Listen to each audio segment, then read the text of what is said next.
Who first discovered cosmic rays?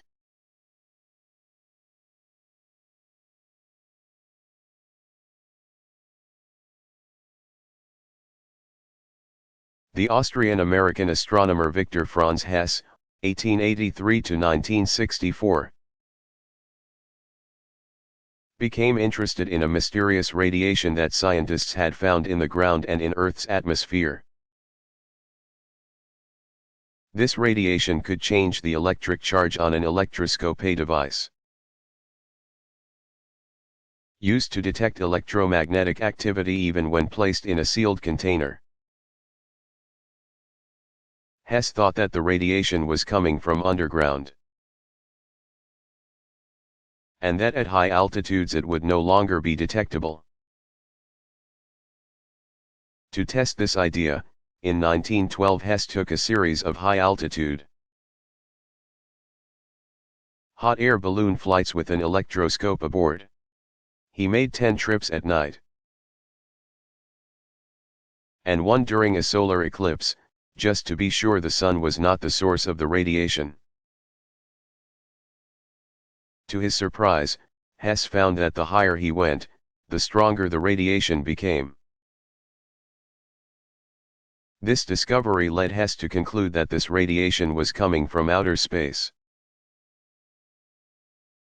For his work on understanding cosmic rays, Hess received the Nobel Prize in Physics in 1936.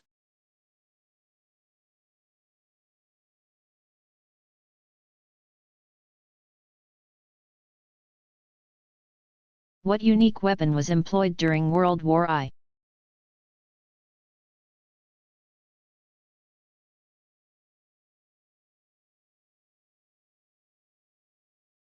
During the war to end all wars, avalanches were deliberately triggered in some battles in Europe as a weapon. Estimates are that between 40,000 and 80,000 soldiers died as a result.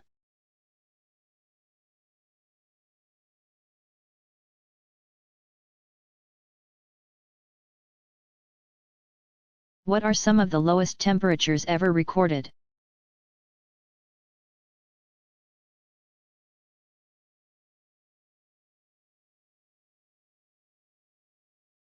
The table below lists some of the most chilling temperatures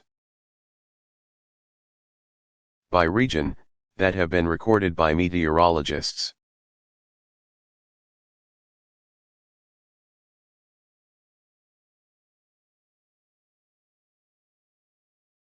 How much carbon monoxide is produced in the United States by cars?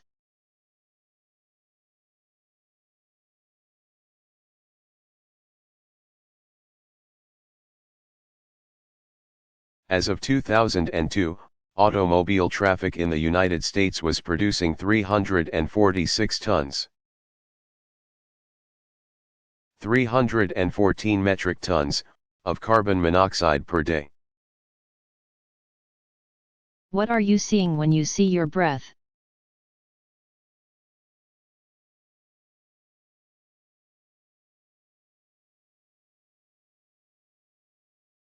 It can be fun for kids to breathe out on a cold day and pretend that they are perhaps dragons. But it is obviously not smoke coming out of their mouths, it is water vapor. What is happening is that the moisture in one's breath, humidity, is turning to fog as it leaves the warm confines of the mouth and hits the chilly air. While one or two people breathing out on cold days will not affect the weather, it has been observed that large herds of animals huddling together on a winter's day can actually produce a small fog bank.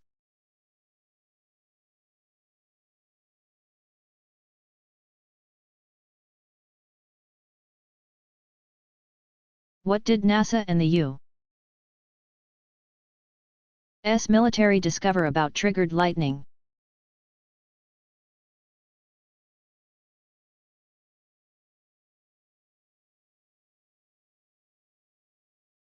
During a couple of space launches, NASA learned that ionized exhaust from rockets can trigger a lightning stroke if rain clouds are nearby.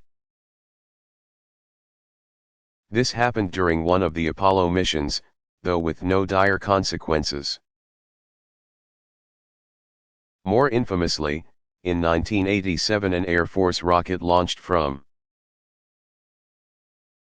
the Kennedy Space Center in Florida was hit by lightning. The rocket was destroyed at a cost of $162 million.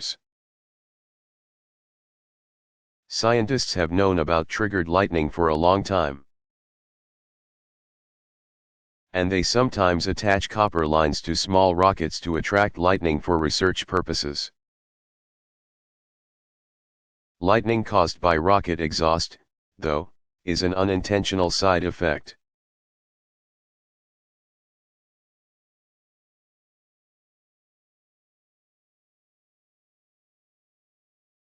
What are thermographs and hygrothermographs?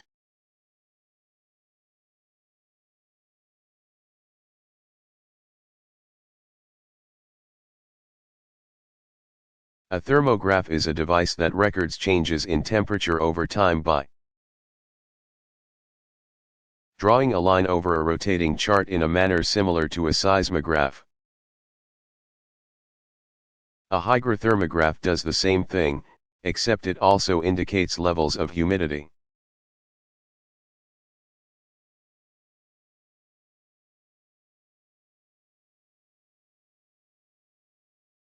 Can tides influence weather?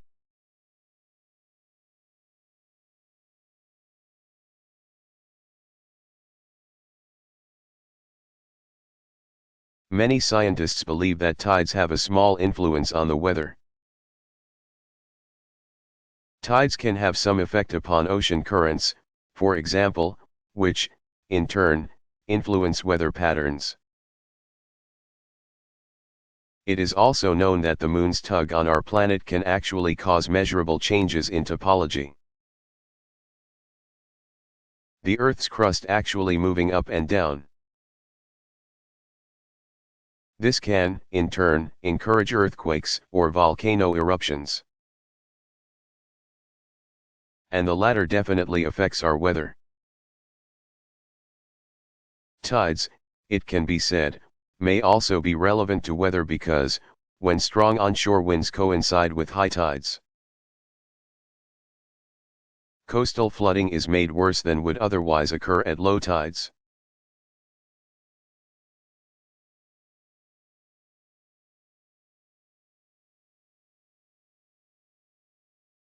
How do we know Earth's magnetic field can flip upside down?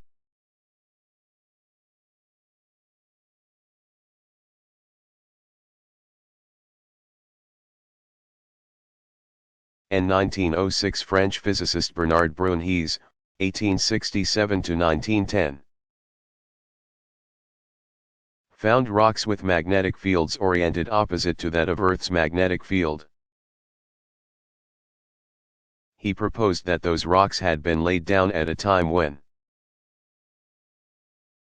Earth's magnetic field was oriented opposite to the way it is today.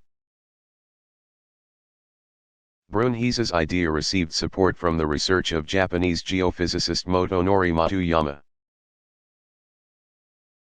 1884–1958, who in 1929 studied ancient rocks and determined that Earth's magnetic field had flipped its orientation a number of times over the history of our planet. Today, studies of both rock and the fossilized microorganisms embedded in the rock show that at least 9 reversals of Earth's magnetic field orientation have occurred over the past 3.6 million years. The exact cause of the polarity reversal of Earth's magnetic field is still unknown. Current hypotheses suggest that the reversal is caused by Earth's internal processes, rather than external influences like solar activity.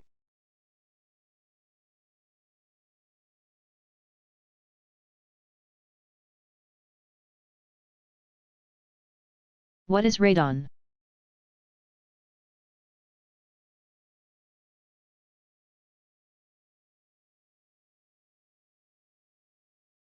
Radon is actually a naturally occurring radioactive gas that is emitted from ground sources of decaying uranium and radium. It only becomes a dangerous hazard within man-made structures, such as private homes, where the radon can seep into basements and build up to harmful, carcinogenic concentrations. Lung cancer is one of the primary potential threats of radon poisoning. The government standard for safe levels of radon is under 4 picocuries per liter, which is roughly the equivalent of smoking a half pack of cigarettes per day. Because it is impossible to say which homes are more at risk for radon pollution than others, it is best to install radon detectors in the home. If a problem is detected, it can usually be solved by simple basement repairs or improving ventilation systems.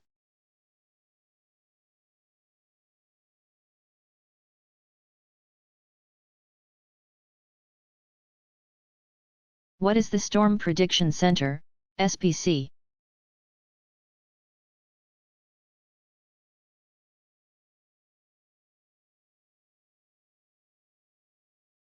A part of the National Weather Service and the National Centers for Environmental Prediction. The Storm Prediction Center focuses its efforts on forecasting only hazardous weather, including heavy rains and snows, as well as conditions that could lead to dangerous wildfires.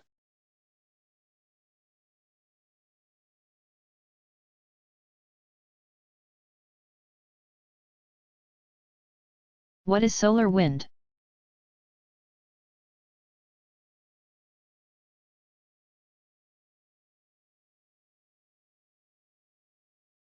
Our Sun is constantly emitting high-energy matter in the form of electrons, protons, and other particles. This solar wind, as it is called, is largely deflected by the Earth's magnetic field, sometimes penetrating the upper atmosphere. While there is no scientific proof, some scientists believe that changes in the solar wind can have long-term effects on our planet's climate.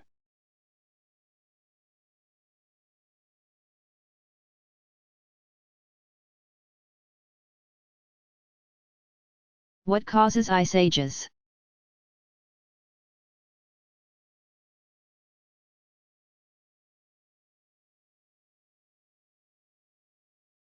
No one knows why ice ages occur, but there are several theories. One possibility is that the sun's energy varies in intensity over time. Each time there is a decrease in activity, an ice age may occur as the Earth cools. Another possibility is an increase in dust in the atmosphere, either from volcanoes or a large meteorite impact. The debris from either event would reflect more of the sun's light into space. Albedo, cooling down the atmosphere and causing more snow and ice to form. This would also further increase the world's albedo, as even more sunlight would reflect off the ice and snow.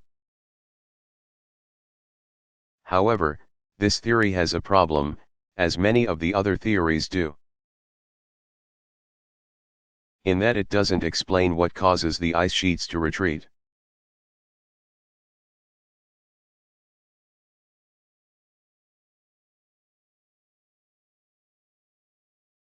Do lakes have tides?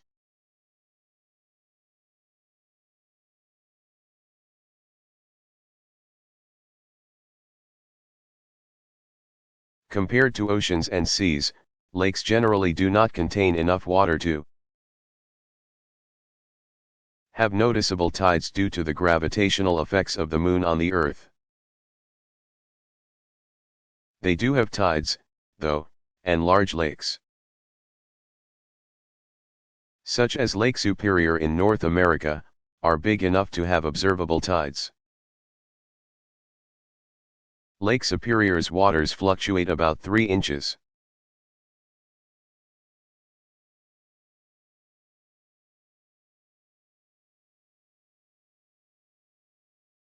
What is a Rossby wave?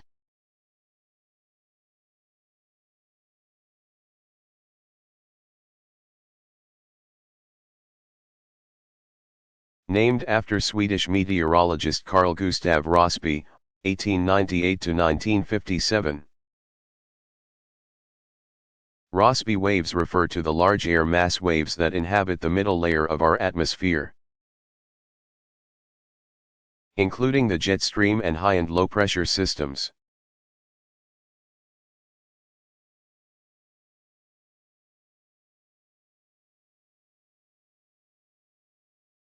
What are some of the coldest temperatures measured in Florida?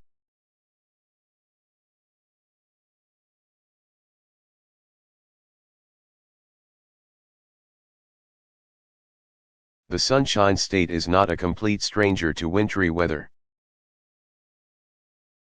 For example, 5 inches, 13 centimeters, of snow fell near what is now Jacksonville on January 11, 1800, and on February 13, 1899, the state had snowfall as far south as Ft. Myers. 4 inches. About 10 centimeters, of snow descended on Milton, Florida, on March 6, 1954. The farthest south that snow has been seen in Florida is in the city of Homestead, south of Miami, in January of 1977. There have been incidents of light snow flurries, sleet, and hail over the centuries, including recent snow flurries in the Panhandle area on February 3, 2007, and flurries in Daytona Beach on January 3, 2008.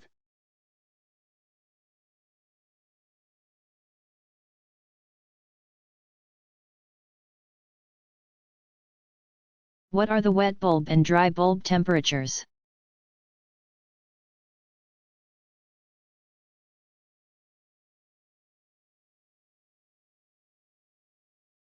Taking a reading of the wet bulb temperature is a way of measuring humidity. It is the temperature of a volume of air that has been cooled adiabatically until the humidity is at 100% and then compressed to the original pressure of the SYS temp prior to cooling. Using a wet bulb thermometer provides one reading, while a dry bulb thermometer is used for the second reading. The greater the difference between the temperatures read on the two thermometers, the less humid the air is. Using the two in conjunction is a single device called a psychrometer. The psychrometer measures the difference between the wet and dry bulb. And then, using established tables, the humidity of the air can be calculated.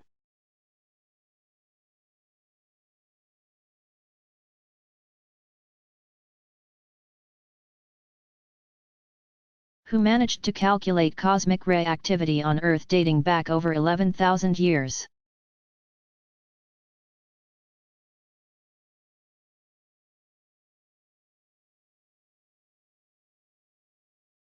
Sami Sołunki, 1958, an astronomy professor at Germany's Max Planck Institute, developed a method for estimating solar ray activity dating back millennia. Sołunki based his method on the knowledge that cosmic rays create chemical reactions in the atmosphere. One byproduct of these reactions is carbon-14, which then precipitates down onto the Earth's crust. Trees and other vegetation absorb this radioactive form of carbon. Preserved vegetation that has been buried underground for centuries can be dug up and its composition analyzed. Radiation from sunspots actually decreases the production of carbon-14, and so when sunspot activity is high, there is less carbon-14 for trees to absorb.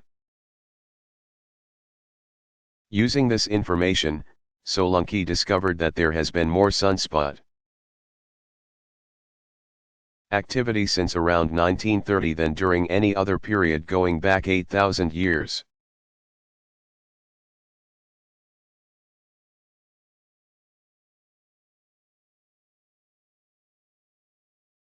What kinds of courses should I take at the university level?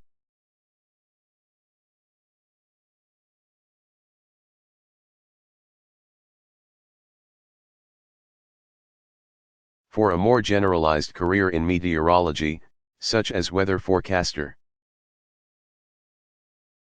A broad course in meteorology at the undergraduate level will prepare you well to continue on to graduate school. If you are particularly interested in detailed work in atmosphere science,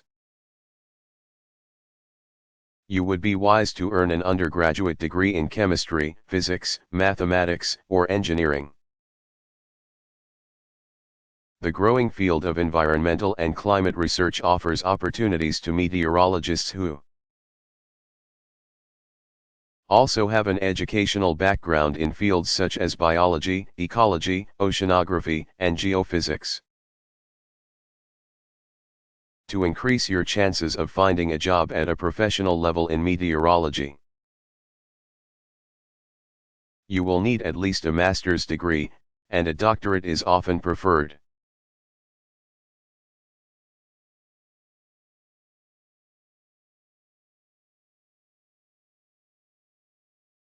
Are tornadoes often formed in hurricanes?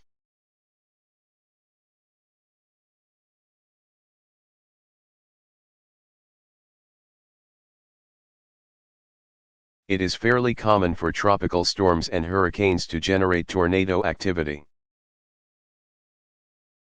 And sometimes several tornadoes touch down in a single storm. One of the best examples of this was 1967's Hurricane Beulah, during which 115 tornadoes were seen. In 2004, Hurricane Francis generated 123 tornadoes, the most ever recorded.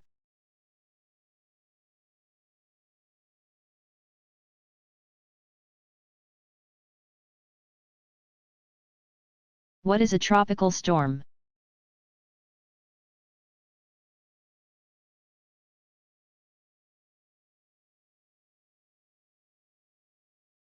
You can think of a tropical storm as a less intense hurricane.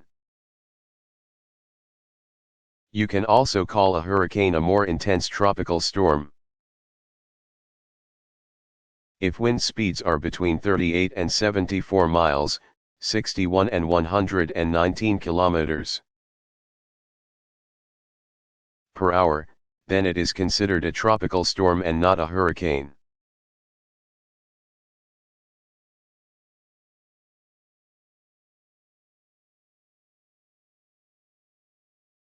Can the ozone hole be healed?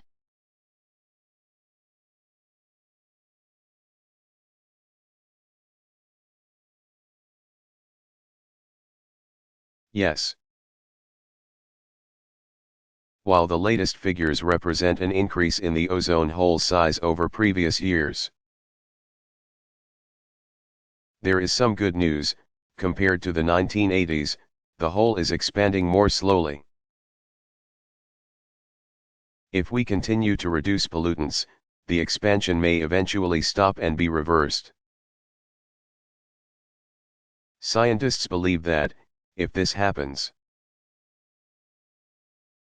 it will take about 50 years for ozone levels to return to natural levels.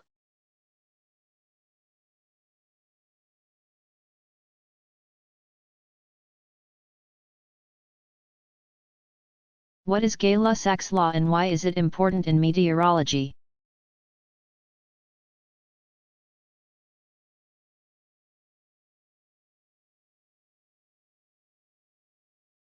Joseph Louis Gay-Lussac, 1778–1850.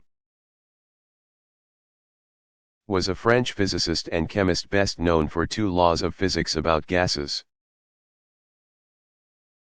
One of these laws states that, in chemical reactions, gases combine in simple ratios according to volume. For example, it takes two carbon monoxide molecules, Co, to combine with one oxygen molecule, O2, to create carbon dioxide, CO2. This became known as Gay-Lussac's law and is important for understanding chemical reactions of gases within our atmosphere. Gay-Lussac also published a law about gas expansion by volume occurring linearly as a function of temperature. Sometimes credited as another of Gay-Lussac's laws, it is more correctly called Charles's law. And Gay-Lussac was one of those who gave credit where it was due. It was discovered by another French physicist, Jacques-Alexandre César Charles, 1746–1823, who was also a mathematician. Charles found that gases such as oxygen and nitrogen increased their volume by 1/273 for every 1.8 degrees Fahrenheit 1 degree Celsius increase in temperature. From this, he extrapolated the possibility that, at absolute zero, -273 degrees Celsius, or -459.4 degrees Fahrenheit, the volume of a gas would also be zero. Both scientists were also balloonists, which was handy, given their interest in the atmosphere.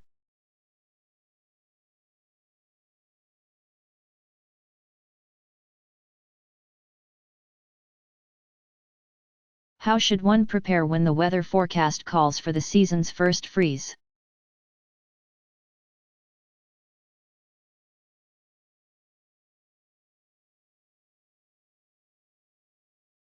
If you own a home, there are several things to do to prepare for the onset of winter. Make sure that your furnace is in good working order and that you have clean air filters. If you have a chimney and a wood-burning fireplace, have a professional chimney sweep clear it of inflammable creosote, a fire hazard responsible for many house fires annually in the United States. Also, check the chimney outside for any birds' nests, which are also a potential fire hazard. Outside. In the yard, drain garden hoses and check the sprinklers to make sure they are clear. Frozen hoses and sprinkler systems can cause pipes to burst.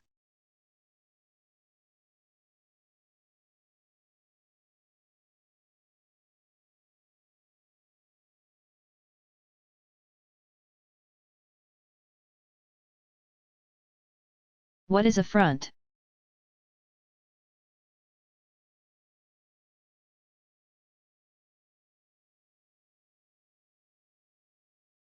A front is any boundary existing between differing masses of air.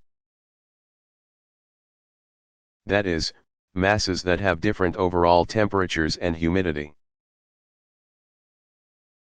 Fronts come in four types: warm, cold, stationary, and occluded. A warm front is a front that is advancing over a cooler mass of air, while a cold front is just the opposite. Stationary fronts, as one might guess, represent boundaries between warm and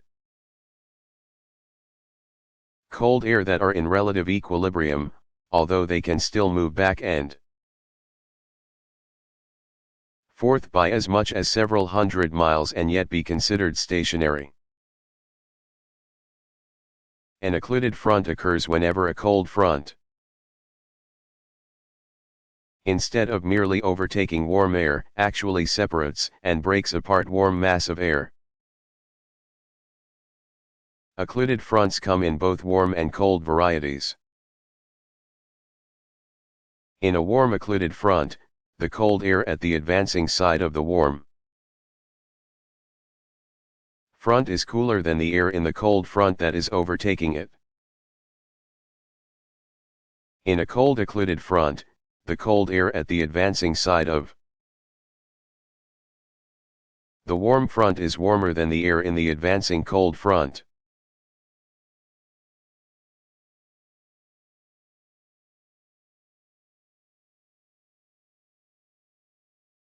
What is the greenhouse effect?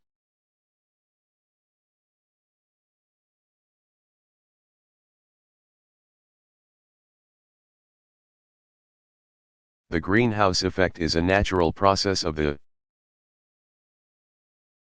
atmosphere that traps some of the sun's heat near the Earth. The problem with the greenhouse effect, however, is that it has been unnaturally increased, causing more heat to be trapped and the temperature on the planet to rise.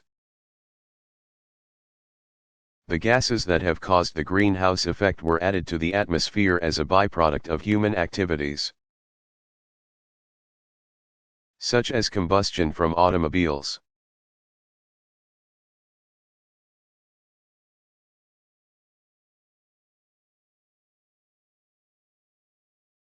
What is a rainbow?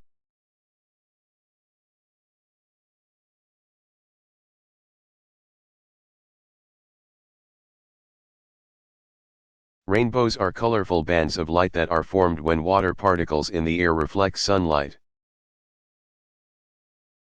As sunlight enters the drops and droplets, the different wavelengths of colors that compose sunlight are refracted at different wavelengths to produce a spectrum of color.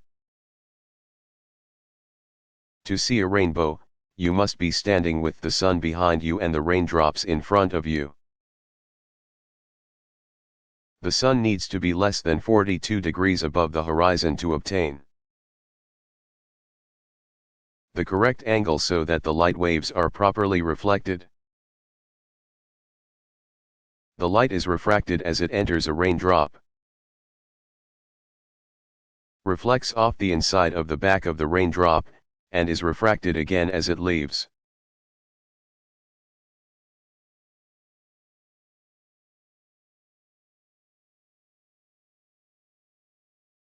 Which country produces the most greenhouse gas?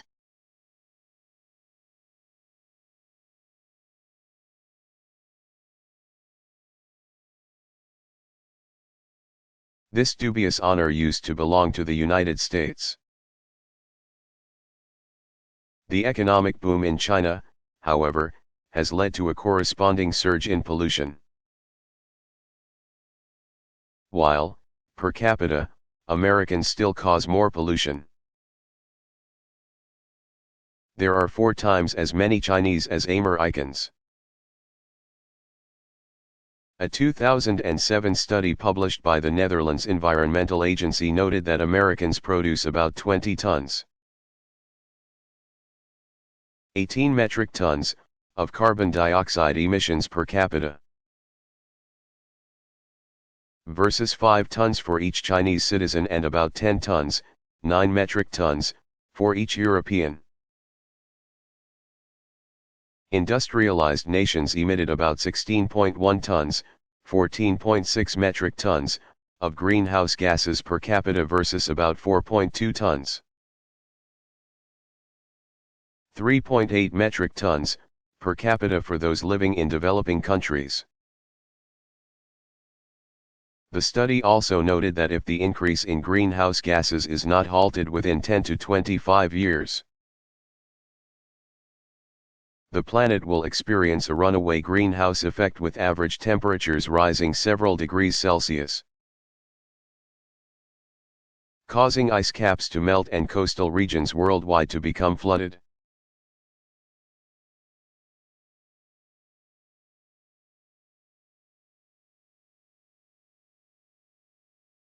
What is the Doppler effect?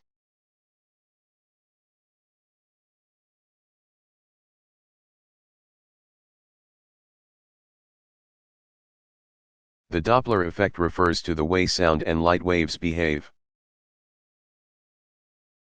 Depending on the motion of the transmitting and receiving objects. As objects move away from each other, waves become stretched out. And as objects move toward each other, waves become compressed. When it comes to sound waves, the result is that one hears a higher pitched sound if an object making noise comes closer. If that object is moving away, the result is a lower pitched sound.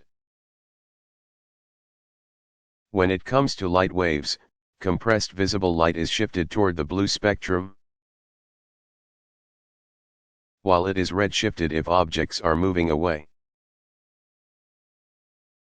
Astronomer Edwin Hubble, 1889 to 1953. Used this information about light waves to form his theory of an expanding universe. The Doppler effect gets its name from Austrian physicist and mathematician Johann Christian Doppler. 1803 to 1853, a figure in history whose real name has caused considerable confusion. His baptismal certificate indicates that he was actually born Christian Andreas Doppler. But on his gravesite his name is presented as Christian Johann Doppler. Depending on sources, he has also been cited as Christian Andreas Doppler and Johann Christian Andreas Doppler. Let's just go with his last name. Interestingly, the Doppler effect was not confirmed by its theorizer. Rather, it was a Dutch scientist named Christoph Hendrik Diederik Buys-Ballot, 1817 to 1890. Who proved it by conducting an experiment in which he was trying to refute Doppler's theory. Buys-Ballot set up a series of trials by a railroad track in Utrecht, the Netherlands. An accomplished horn player rode a train while a second highly trained musician stood by the tracks. Listening to the first musician play a note on the horn. After 2 trials called on weather. A third trial confirmed that Doppler was correct about how sound waves change with motion.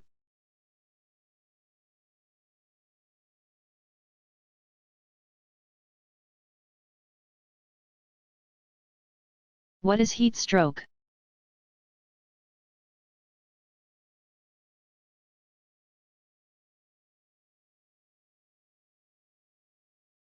Also called sunstroke, heat stroke happens when a person's body temperature exceeds 106 degrees Fahrenheit 41 degrees Celsius. Symptoms include a rapid and strong pulse, hot, dry skin, and eventually unconsciousness. Heat stroke is considered a medical emergency. And immediate treatment is indicated to lower the body's temperature. Fluids, however, should be withheld. Hundreds of people die every year in the United States because of heat stroke. Either while outside or while in an unconditioned room.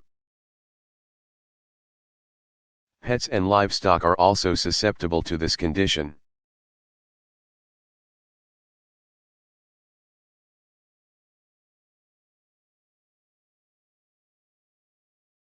How can I measure how much rain falls where I live?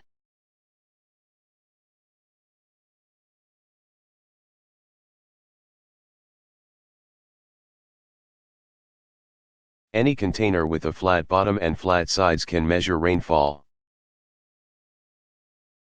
The width of the top of the container must be the same as at the bottom of the container. But the diameter does not matter. It could be a device purchased for measuring precipitation or something as simple as a coffee can.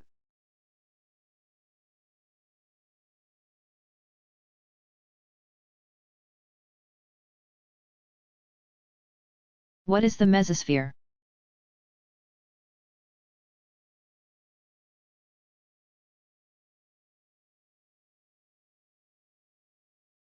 The mesosphere is the uppermost layer of the stratosphere. Below the mesosphere, at altitudes of 25 to 40 miles, 40 to 65 kilometers, is a warm layer of the stratosphere that contains a high concentration of ozone molecules that block ultraviolet light.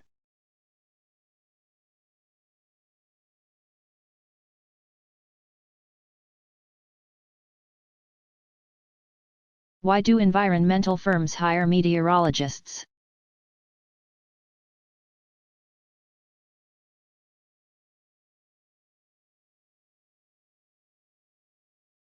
Weather patterns have an important effect on the distribution of pollutants in the air, on land, and in our oceans. Environmental firms, as well as government agencies such as the Environmental Protection Agency, hire meteorologists to help them predict the environmental impact of construction projects such as power plants and factories. An understanding of prevailing winds near a proposed coal-burning plant, for instance, will help people understand how potential air pollution, acid rain,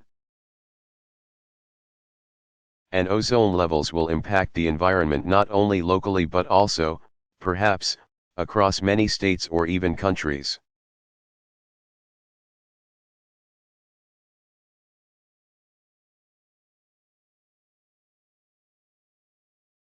What is nowcasting?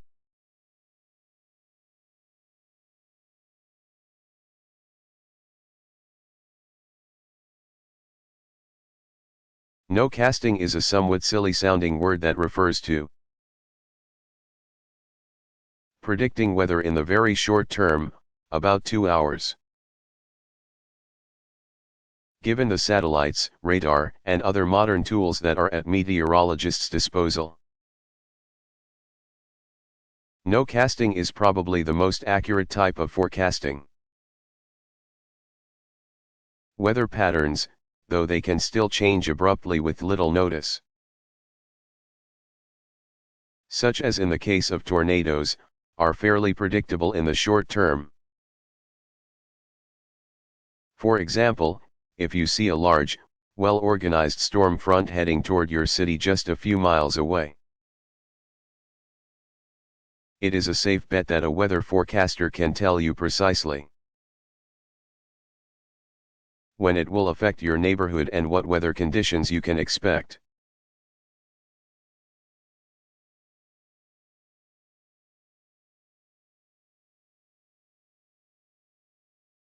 What is the dew point?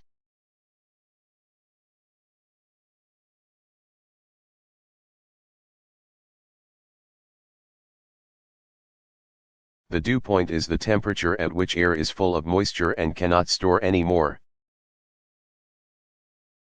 When the relative humidity is 100%, the dew point is either the same as or lower than the air temperature. If a fine film of air contacts a surface and is chilled to below the dew point, then actual dew is formed. This is why dew often forms at night or early morning, as the temperature of the air falls.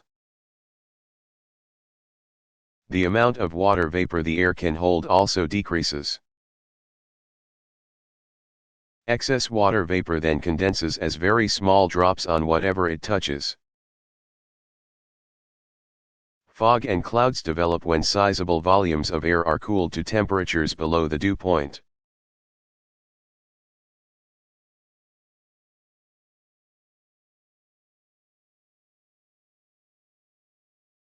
What is the National Climatic Data Center, NCDC?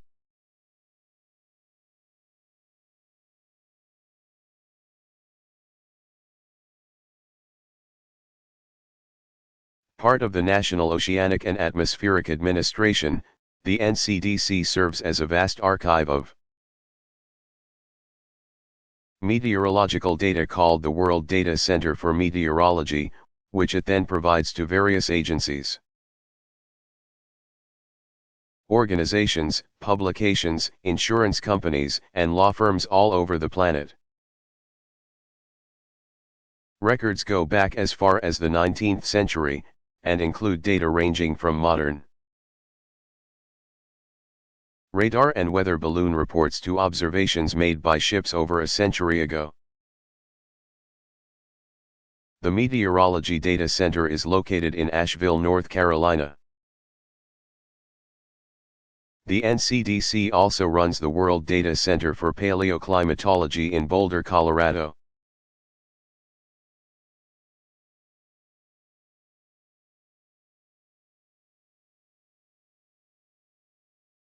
What effect does solar activity have on life here on Earth?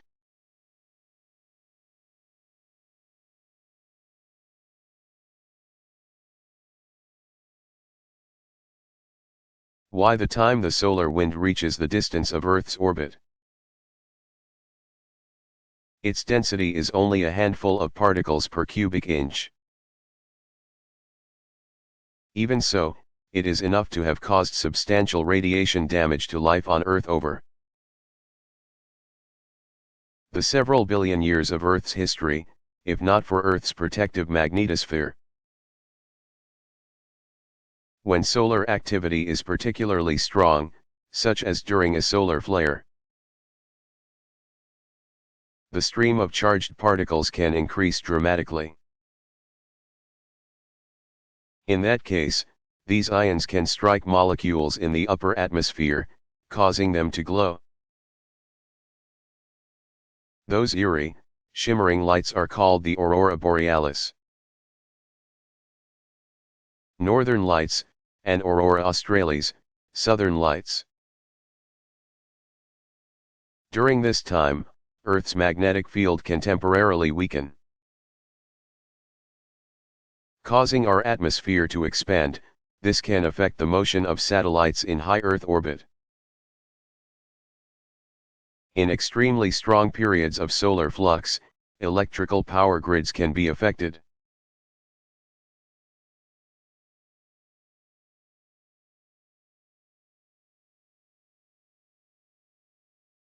How do meteorologists classify thunderstorms?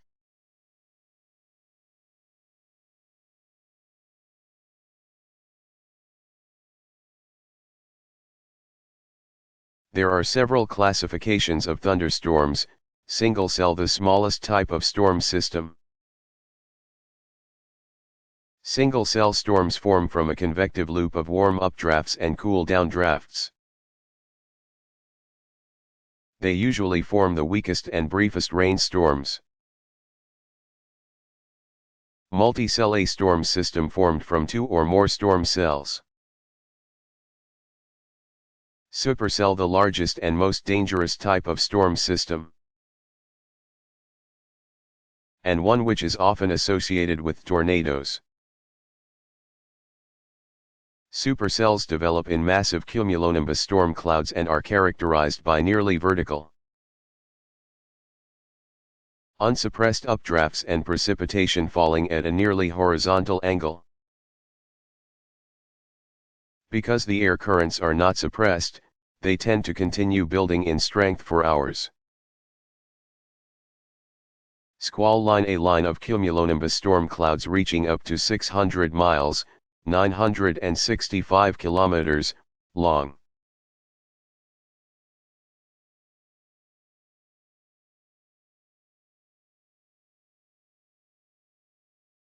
What is the Milankovitch cycle?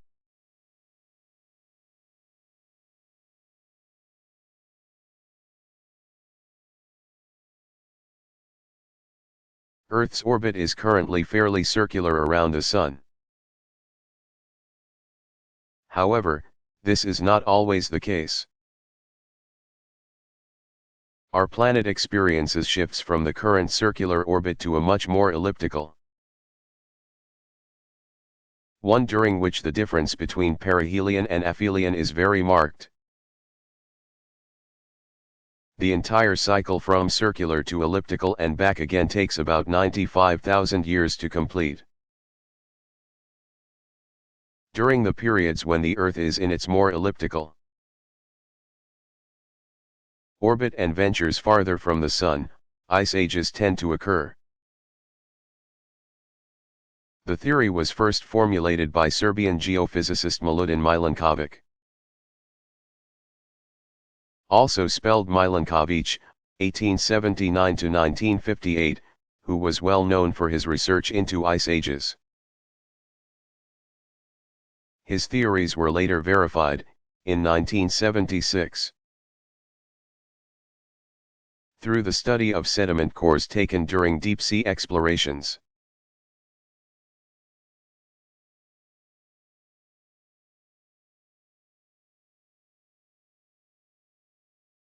Can smaller asteroids and comets affect the weather?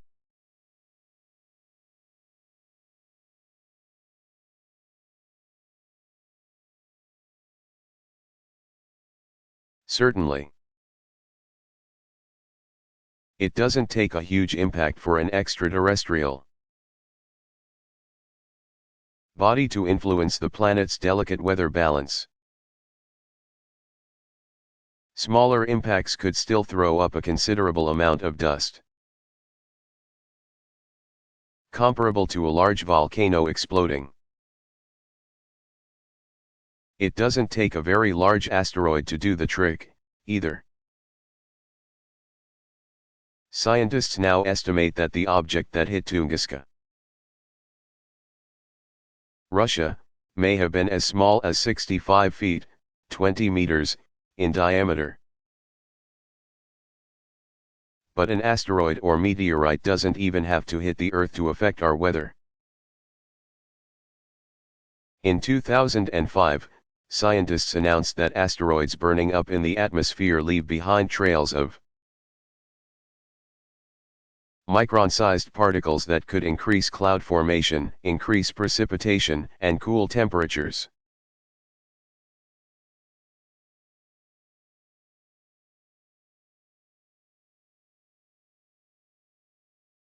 What is the World Meteorological Organization, WMO?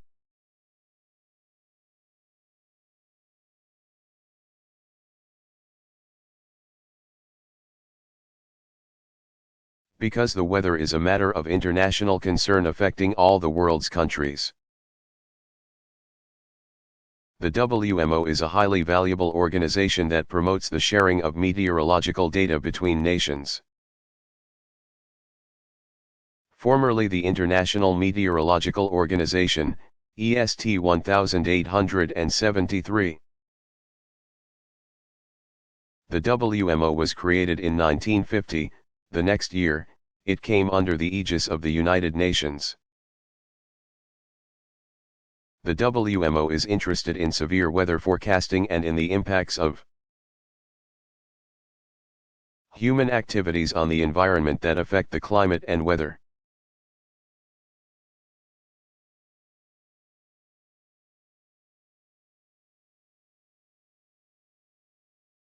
Where does it rain the most in the United States?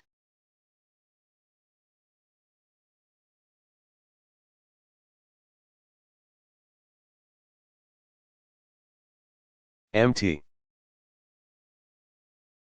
Waialae, on the island Kauai in Hawaii, receives a whopping average of 460 inches.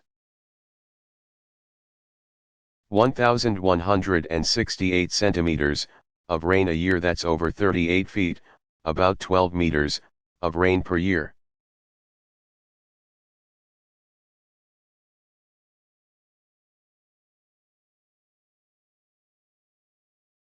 What is atmospheric physics?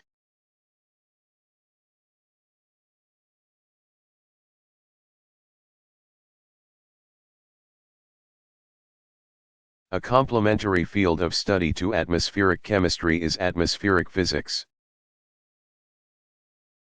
This discipline has to do with such issues as wave and particle physics.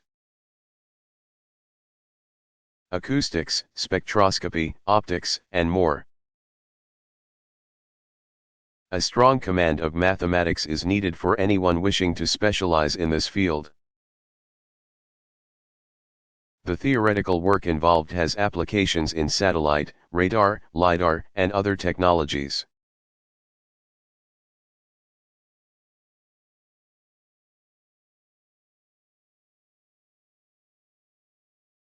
Why do more people die in cold waves in the American South than they do in the North?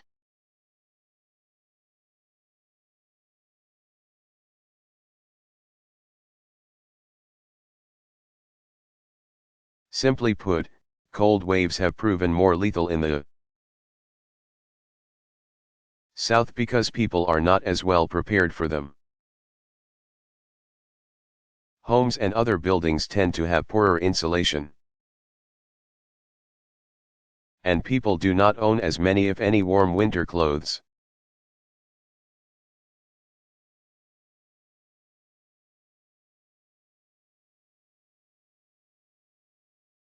What were the glacial and interglacial periods in the last ice age?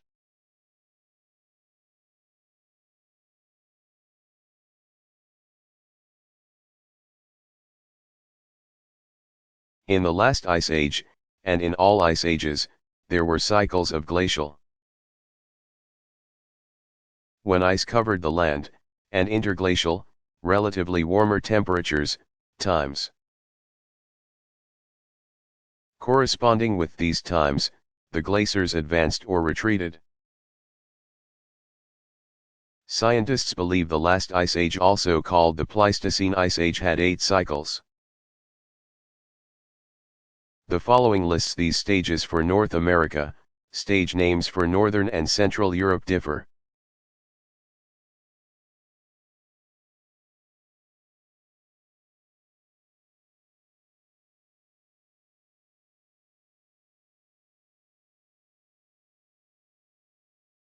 What is a sunspot?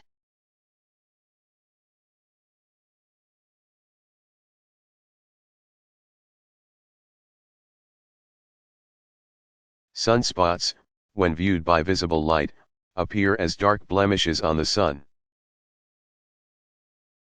Most sunspots have 2 physical components, the umbra, which is a smaller, dark, featureless core, and the penumbra, which is a large, lighter surrounding region. Within the penumbra are delicate-looking filaments that extend outward like spokes on a bicycle wheel. Sunspots vary in size and tend to be clustered in groups. Many of them far exceed the size of our planet and could easily swallow Earth whole. Sunspots are the sites of incredibly powerful, magnetically driven phenomena. Even though they look calm and quiet in visible light. Pictures of sunspots taken in ultraviolet light and in X-rays clearly show the tremendous energy they produce and release, as well as the powerful magnetic fields that permeate and surround them.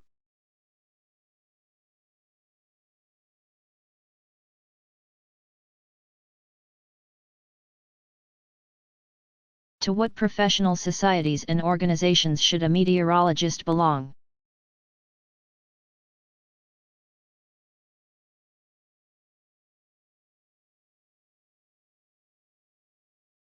Most meteorologists in the United States participate as active members of the American Meteorological Society. Those specifically interested in the atmospheric sciences often also join the American Geophysical Union, which is headquartered in Washington, D.C. Meteorologists specializing in forecasting can join the National Weather Association for its benefits. The NWA is also concerned with the operational aspects of meteorology.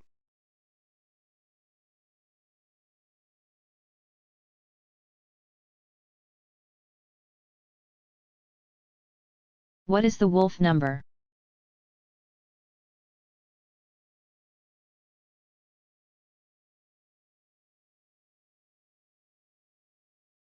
Swiss astronomer Johann Rudolf Wolf, 1816–1893. Devised a system for counting sunspots in 1848. The Wolf number is named in his honor. Astronomers count sunspots from various observation points across the globe. Then average those counts to come up with the official Wolf number for that period.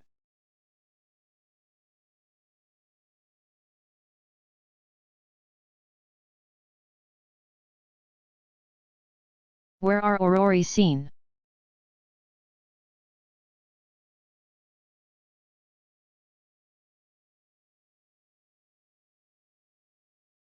Aurorae are most prominent at high altitudes near the North and South Poles. They can also be seen sometimes at lower latitudes on clear nights. Far from city lights, every once in a while, perhaps once every year or so, aurorae can be seen as far south as the lower 48 states of the United States. Displays of aurorae can be amazingly beautiful, varying in color from whitish-green to deep red and taking on forms like streamers, arcs, curtains, and shells.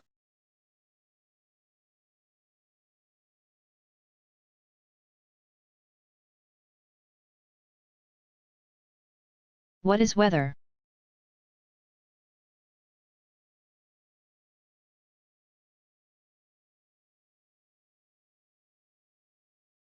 Weather is defined as the state of the atmosphere at a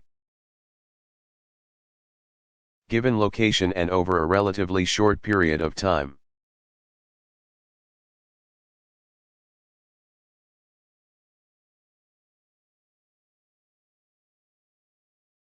Does it have to be raining for there to be lightning?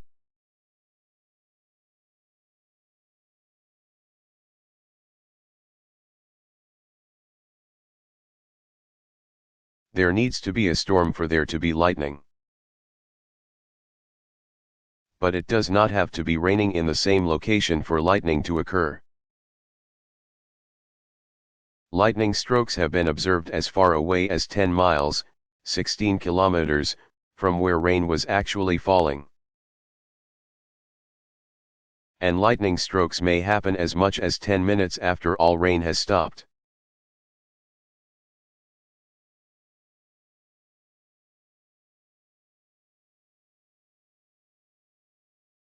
When a weatherman says that the wind direction is westerly, does that mean the wind is coming from the west or that it is blowing towards the west?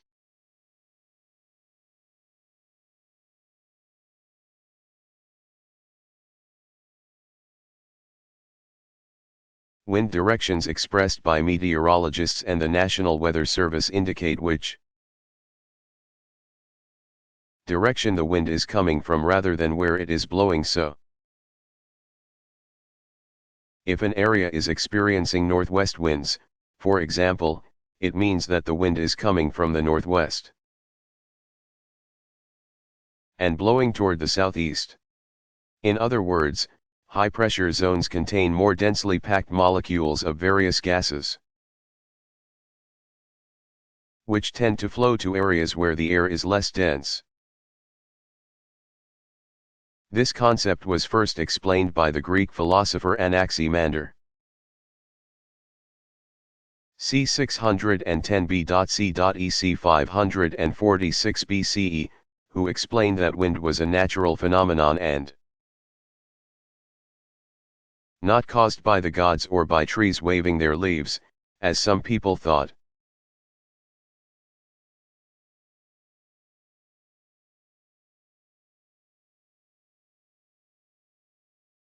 What are some other significant air pollutants?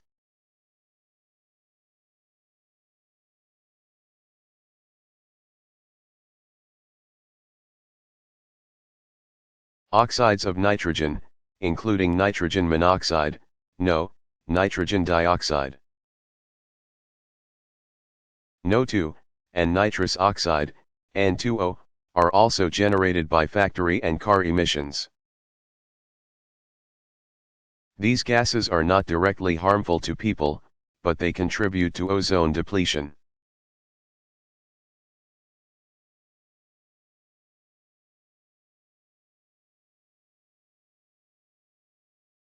At what point does the sky turn from blue to black?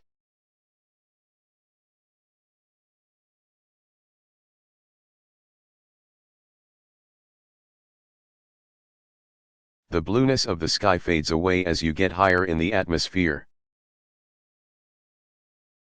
By the time you are in the lower troposphere, such as when flying in the upper elevations in a commercial jet plane around 35,000 feet, about 10,600 meters, the air is quite thin and begins to look dark. Above 150,000 feet, about 45,750 meters, the sky turns increasingly black as you enter the stratosphere.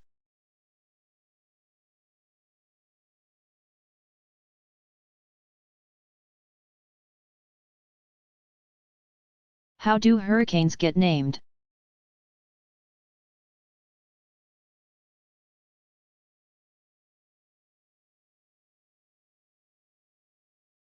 The United States introduced the naming system in 1950 in which each hurricane is given a name in alphabetical order. In 1953, the naming convention was taken over by the World Meteorological Organization, WMO,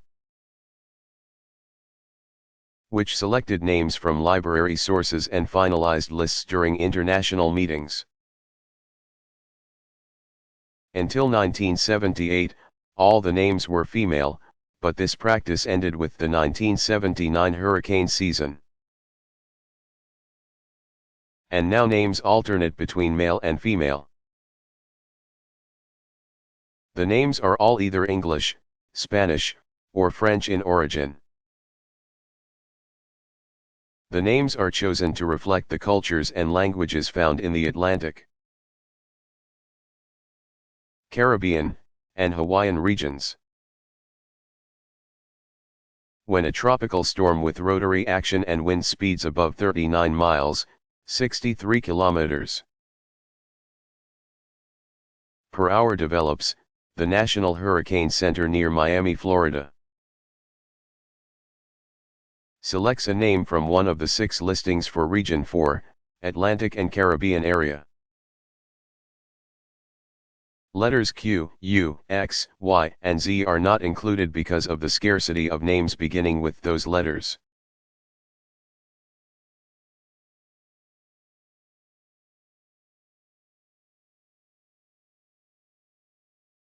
How does El Niño occur?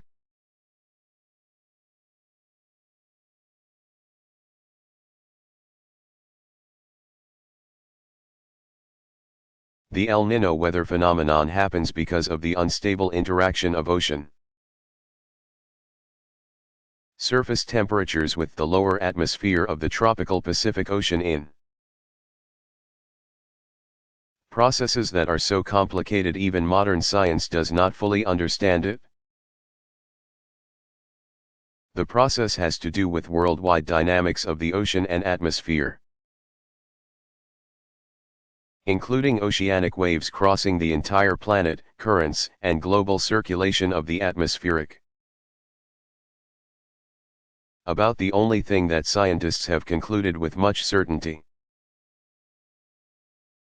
is that neither sunspots nor volcanic eruptions seem to influence El Niño.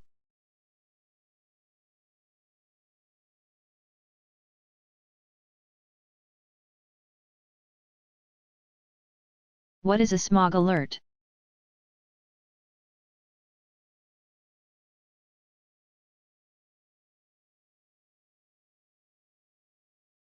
A smog alert is a warning that air quality conditions are so bad outside that physical exertion outdoors may lead to respiratory discomfort. For people suffering from asthma, severe smog alert conditions could lead to asthma attacks and even hospitalization. An orange level or above reading in the air quality index is cause for a smog alert to be issued.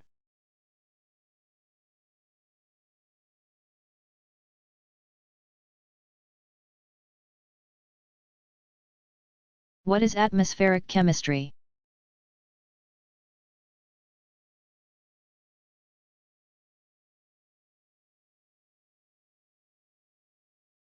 As the name implies, this is the discipline dealing with how gases and other chemicals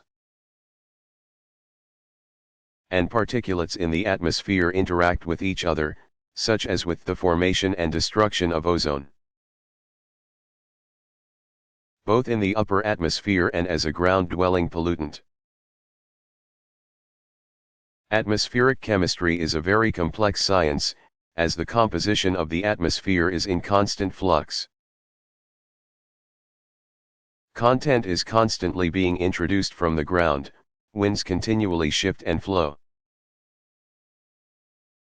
and radiation from space interacts with the atmosphere as well. Meteorologists specializing in this field have to understand geology, biology, and industrial pollutants, literally. Millions of different industrial chemicals entering the atmosphere daily, among other chemical processes. There is considerable work to be done in atmospheric chemistry, as much of what happens in the atmosphere at a chemical level is little understood.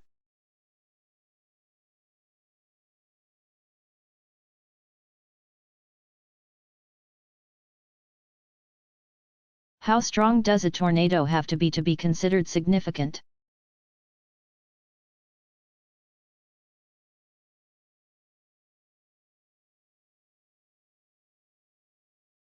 Tornadoes that are F2 or stronger are generally considered to be significant in scale. F4 and F5 tornadoes are considered violent, and rightly so.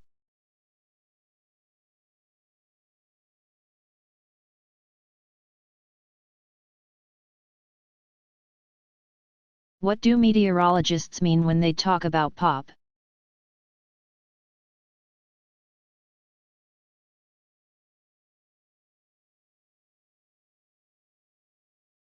POP is an abbreviation for probability of precipitation.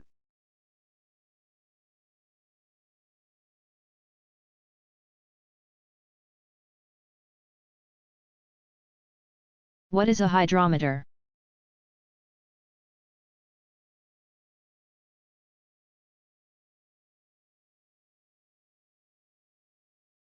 A hydrometer measures the specific gravity of a liquid. It is used to determine the density of a fluid compared to the density of pure water at 60 degrees Fahrenheit 15.5 degrees Celsius. This can be handy when seeking a reading for the salinity of water, such as when taking samples of sea water.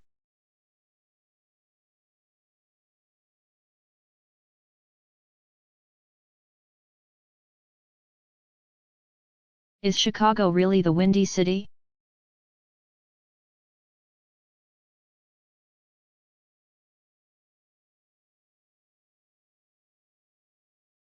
Chicago is not the windiest city in the United States. It actually got the nickname of the Windy City because of its reputation for being the home of blowhard politicians. Chicago's average wind speed of 10.4 miles, 16.7 kilometers per hour is exceeded by Boston 12.5 20.1, Honolulu 11.3 18.2, and Dallas and Kansas City, both 10.7 17.2.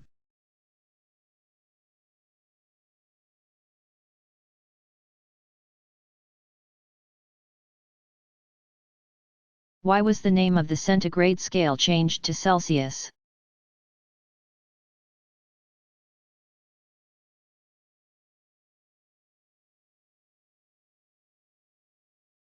The centigrade temperature scale was created by Swedish astronomer Anders Celsius, 1701 to 1744. In 1742, he was determined to create a new temperature scale as an international standard to be used by scientists. To do so, he wanted the degrees of 0 and 100 to be set under conditions easily reproduced in the laboratory. And those were the freezing and boiling points of water. Because the two extremes were divided into 100 degrees, he named it the centigrade scale. To honor his accomplishment, the Ninth General Conference on Weights and Measures officially changed the name to Celsius in 1948. Fortunately, since both words begin with the same letter, degree C did not have to be changed as well.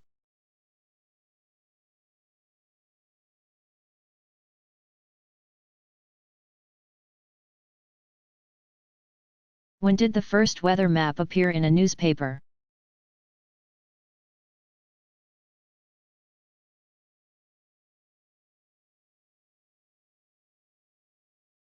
The London Times was the first periodical to publish a weather map, which ran in the April 1, 1875, issue. The map was created by Sir Francis Galton, 1822 to 1911. An English scientist and half-cousin of Charles Darwin. Galton created his map which showed prevailing winds, barometric pressures, and temperatures throughout the British Isles and parts of Western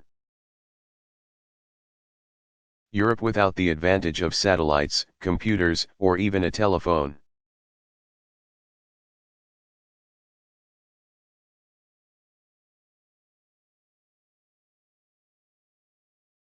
Who showed that air pressure decreases as altitude increases?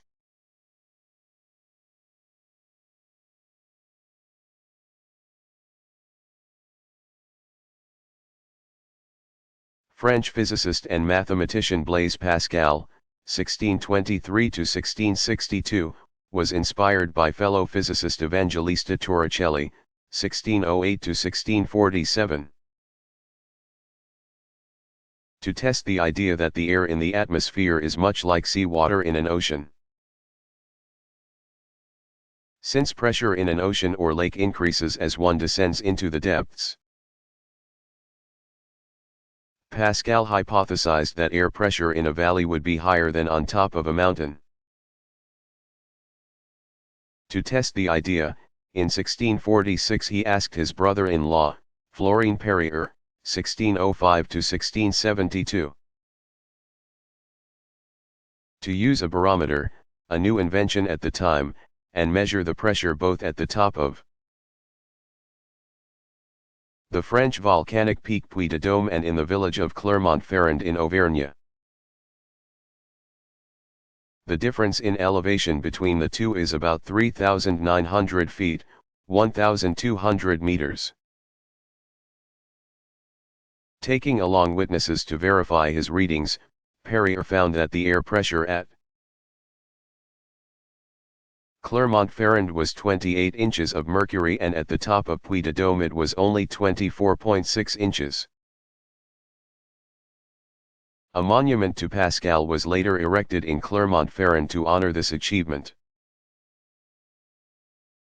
And there is also a meteorological observatory atop Puy de Dôme.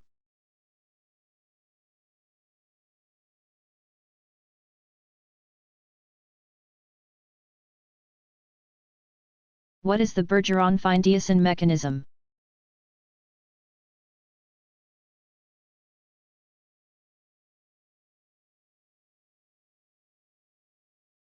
Swedish meteorologist Tor Harald Percival Bergeron, 1891 to 1977, formed the theory that is accepted today about how clouds formed, including the role that ice crystals, water vapor, and temperature play. His theories were later confirmed by German meteorologist Walter Fine-Diesen, 1909 to 1945. The process of cloud formation is therefore known as the Bergeron-Fine-Diesen mechanism.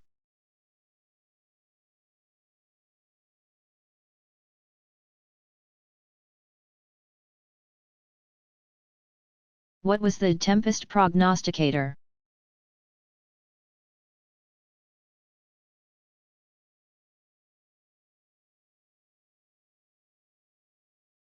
In 1851 Dr. George Merriweather displayed his tempest prognosticator at London's Great Exhibition. Remarkably, this leech barometer used the infamous blood-sucking worms to predict changes in air pressure and, thus, forecast inclement weather. Leeches require moisture to stay alive, and so they usually remain underwater unless it is rainy and wet outside their river and pond homes. It is believed that leeches possess a kind of natural barometer that tells them when a low pressure system is bringing wet weather and they can venture outside to seek victims to feed upon. Merriweather's contraption worked by placing one leech in each of a series of 12 bottles filled with about 1.5 inches of water. The bottles were arranged in a circle, and at the top of each bottle was a wire connected to a bell. When the air pressure was high, the leeches would remain in the water. When the air pressure began to fall, however, the leeches would become more active and climb up the bottles, eventually ringing the bells.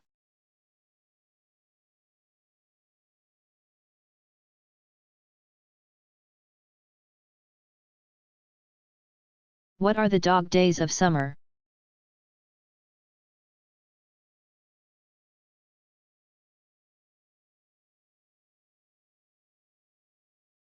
The dog days of summer comprise a period of extremely hot, humid, and sultry weather that traditionally occurs in the northern hemisphere in July and August. Traditionally, the days run from July 3rd through August 11th. The term comes from the dog star, Sirius, in the constellation Canis Major. At this time of year, Sirius, the brightest visible star in the sky, rises in the east at the same time as the sun. Ancient Egyptians believed that the heat of this brilliant star added to the sun's heat to create hotter weather. Sirius was blamed for everything from the withering droughts to sickness to the discomfort that occurred during this time.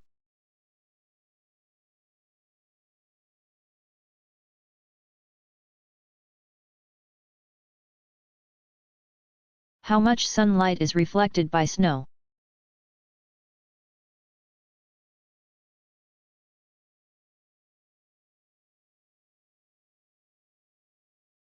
Since white reflects snow, it should be no surprise that snow cover bounces sunlight back into the atmosphere and into space at an efficient rate of about 80%. Environmentalists speculate that global warming may be accelerated further because, as snow melts, more and more of the sun's energy will be absorbed by the ground.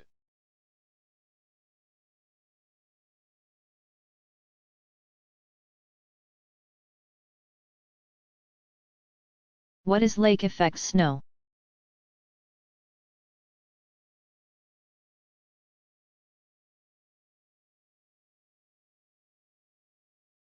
Water evaporating off lakes can increase air humidity and encourage cloud formation and precipitation in areas near shorelines. As cold air moves over a water body such as a lake, It picks up moisture, then, when the clouds reach the shoreline, the air moves upwards in what is called the orographic effect.